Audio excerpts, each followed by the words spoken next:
Sejam muito bem-vindos a mais um episódio do Infelizmente FC, o podcast onde o pior time é o seu. Hoje, especialmente, tivemos semana passada o sorteio das competições internacionais e nós vamos falar dos confrontos brasileiros na Sul-Americana. Então tem justificativo, o Vitória jogou Sul-Americana, então eu posso.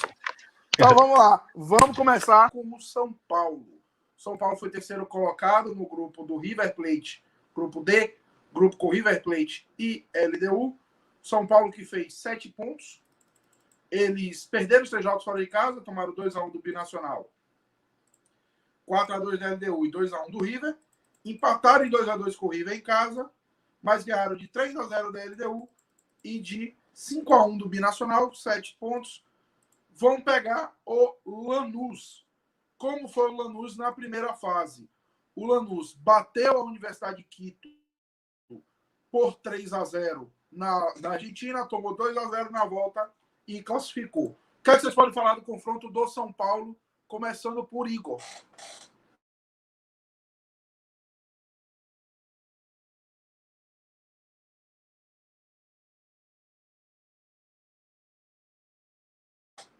Igor?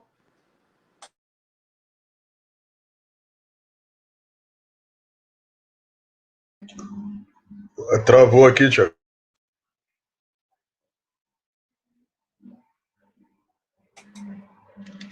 Fala aí de Lanús e São Paulo. O que é que você acha que pode sair aí?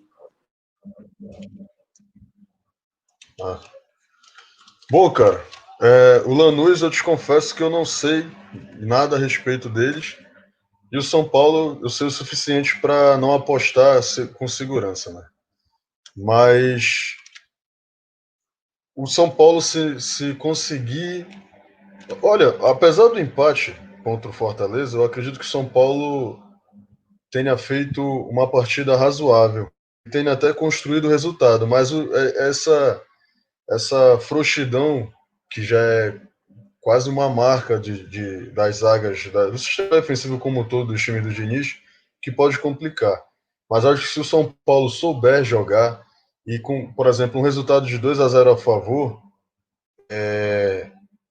ele não entregar como entregou contra o Fortaleza, não precisa, assim, não precisa, assim, é difícil falar da filosofia, né? Mas não precisa ser tão negligente ao mesmo tempo que é tão ortodoxo, né, na proposta de jogo. Não precisa ficar trocando passes, tentando sair todo instante com uma vantagem perto da grande área, sendo que o São Paulo concede muita chance ao adversário jogando dessa forma. Então acredito que o São Paulo possa passar sobre o Lanús. Se, claro, não perder a concentração nos últimos minutos, como mostrou diante do Fortaleza. Muito bem. Richard e Colomé, quem quiser adicionar alguma coisa, pode falar que já está ficando... Não, só quero adicionar o Lanús, alguns destaques desse Lanús: José Sandi, aquele, Lautaro Acosta, aquele, quem mais? A gente pode destacar aqui Augustinho Rossi, o goleiro, aquele goleiro horroroso do Boca Juniors. O treinador bem jovem, que é o Luiz Ubeldia, que tá lá um da base, se aposentou do Lanús, assumiu o time logo em seguida e tudo mais. A gente tem ali destaque o Fernando Bellucci, aquele meia que passou pelo São Lourenço, tem uma carreira bem extensa aí. Então, cara, é um jogo protocolar. São Paulo não pode cometer os erros que cometeu contra a LDU, que cometeu na Libertadores, por exemplo. Mas se não cometer esses erros, se conseguir fazer um jogo, impor a vantagem técnica, deve passar tranquilo. Colomé, alguma coisa a falar ou posso te passar para o próximo confronto logo? Só vou destacar a presença de Pedro de la Vega, fardando a 10. É um prospecto argentino muito jovem e ainda vai jogar próximas competições de base pela Argentina. Ele jogou o Mundial Sub-20 queimando etapas. Ele jogou o Mundial Sub-20 com idade para 17. E é um jogador de bastante futuro. não me surpreenderia se ele fosse decisivo nesse confronto contra o São Paulo do Diniz. Muito bem. Então já fica aberto aí, Colomé. Segundo confronto, o Vasco vai receber o Caracas. Caracas que foi terceiro no grupo H, enquanto o Vasco passou pelo Oriente Petroleiro com 1-0 no agregado. Ganhou no São Januário, empatou fora, ficou com uma das vagas. O que é que você pode me falar do confronto? Primeiro que eu queria dizer que toda vez que eu lembro do Caracas, eu fico muito triste, porque eu tinha uma camiseta do Caracas linda e eu não sei onde ela foi parar, cara. Era uma camisa da Adidas que ela deixaria qualquer pessoa bonita. Qualquer pessoa. É um vermelho com os tons de azul, assim, coisa braba. Deixaria... Pensa uma pessoa feia, qualquer pessoa ficaria bonito com ela. Então, para não fazer piadas com o nome.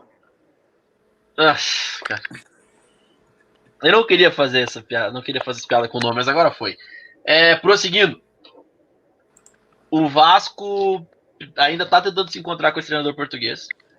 E eu também acho que foi um pouco equivocado demitir o Ramon, mas então, é o que aconteceu. E o Caracas vem, mesmo com uma campanha de terceiro lugar, é algo a se ficar com algum tipo de atenção, porque o time pelo menos esteve jogando e ficou em terceiro num grupo não necessariamente tão difícil, mas um grupo até equilibrado. Vai lá, Boca, Libertad, o próprio Caracas e Independente Medellín somaram no todo bastante pontos. O Boca com 14, era óbvio que ia passar. Libertad 7, Caracas 7, não passou só por causa do saldo. E o Independente Medellín ainda conseguiu vencer 2. É um time enjoadinho de se pegar. Não acho que vai ser um passeio. E também nós estamos falando da instituição que teve que disputar pênaltis com o Jorge Wilstermann, mesmo tendo aberto vantagem de 4-0, né? Então, é um confronto bem aberto, mas eu apostaria no Vasco pelo fato de ser brasileiro mesmo, e porque o português vai querer fazer alguma coisa, vai querer mostrar serviço. Eu acho que ele vai entrar com um time completo para esses confrontos. Então, Richard, primeiramente, o que é que você tem a me falar com a sua impressão de Pinto no Vasco? Vasco? Eu acho que pouco se destacar, sinceramente, sobre esse confronto. Eu acho que o Vasco passa. Primeiro que a gente está falando de um time venezuelano, né? A gente sabe muito bem a qualidade dos times venezuelanos, né? Então, por mais que a gente queira, Caracas fez um bom grupo de Libertadores, mas o grupo da Libertadores do Caracas, junto com o Boca Juniors, era um grupo bem fraco. A única coisa de curiosidade desse Caracas é que o ponta deles, o ponta esquerda, é um ganês. É o Kiwaku Bonsu Osei, um ganês de 20 anos, e que tá lá no Caracas, joga com a camisa 19 desse time do Caracas. O Vasco passa. Eu acho que não preciso me alongar muito nesse sentido. Eu acho que o Vasco passa. Muito bem. E Igor, tem alguma coisa a falar ou podemos passar para o último confronto de brasileiro para fechar? Não, só gostaria de mencionar que o Vasco, desde eu vi Vasco e Corinthians, né? O Vasco conseguiu criar boas chances, apesar da ausência do Benítez. E acredito que o Vasco passaria mesmo se um dos dois não jogasse. Mas se vinha calhado de ambos não jogarem também, como ocorreu contra o Corinthians, eu não sei não. Eu acho que é bem complicado. O Vasco é um time muito frágil, mas, como o Richard falou, um time venezuelano, né? Até um tempo atrás, acho que um time venezuelano nunca tinha ganhado uma partida continental, ele faz muito tempo disso. Eu acredito que o Vasco passe, mas precisaria desse resultado, né, positivo para dar mais solidez ao trabalho do Pinto, para que não caia naquele lance, né, de jogou bem, produziu oportunidade, mas perdeu. Sabe, esse tipo de coisa. Eu acredito que para o Vasco apostar as fichas na Sul-Americana vai ser importante para tentar salvar não só a temporada, mas como moral do clube, né, diante de desempenhos dos outros rivais, não Botafogo, mas de outros, nas competições que disputa, tanto no Brasileiro quanto o Flamengo, nesse caso, na Libertadores. E para fechar, então já Richard para falar, o Melgar, que que passou pelo Nacional de Potosí, ao vencer a partida fora por 2-0, perder a partida em casa por 2-0 e ganhar de 4-3 nos pênaltis, pega o Bahia, que bateu o Nacional do Paraguai, do horroroso Guilherme Beltrán, em 2 jogos, vitórias de 3-0 e 3-1. O Bahia que teve uma crise, né, mas já deu uma recuperada agora com o Mano, inclusive ganhando do ex-líder Atlético. Então, o que é que você tem a me falar desse confronto, Richard? Bahia passa sem sustos. O time do Melgar é muito ruim. É muito ruim. Eu procurei aqui, eu tentei dar a escalação aqui. Não tem nenhum destaque. Não tem, é um time que faz campanha ruim no campeonato local, que é o campeonato peruano. Então, não tem o que falar. O Bahia passa sem sustos, é isso que eu posso resumir. Não tem muito por que se alongar nesse confronto. Eu tenho que soltar essa história aqui. Um primo meu perguntou para mim o que é que você acha desse confronto do Bahia. Rapaz, a única coisa é se apegar que o Melgar é rubro-negro e tem um leão como mascote, que o time é horroroso. E aí eu vou perguntar aqui só para ver com o Igor e com o Guilherme se vocês querem falar alguma coisa, ou se nós podemos encerrar, né?